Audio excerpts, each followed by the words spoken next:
مجلس علماء آزاد جموں کشمیر کے زیر اہتمام اور محکمہ امور دینیہ آزاد جموں کشمیر صوفی فورم علماء مشائخ کونسل آزاد جموں کشمیر کے تعاون سے کشمیر قومی یکجہتی کانفرنس دارالحکومت مظفر آباد کے ایک نجی ہوٹل میں منعقد ہوئی۔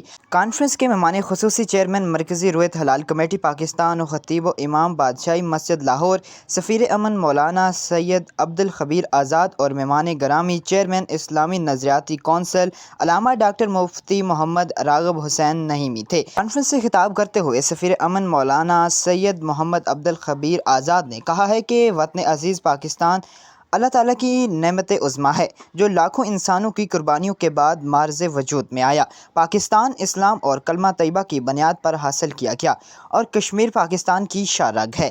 آزاد کشمیر کا امن پاکستان کا امن ہے۔ ملک دشمن طاقتیں خصوصاً ہندوستان آزاد کشمیر میں انتشار اور عدم استحکام اور مذہبی فسادات کروا کر قومی یکجہتی کو نقصان پہنچانا چاہتا ہے۔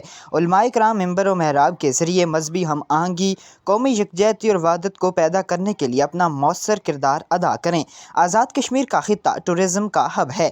آزاد کشمیر کے عوام غیور، محب وطن، ایماندار اور پاکستان سے والہانہ محبت کرنے والے ہیں۔ انہوں نے کہا ہے کہ ہم ایک متحد قوم بن کر ہی دشمن کو شکست دے سکتے ہیں۔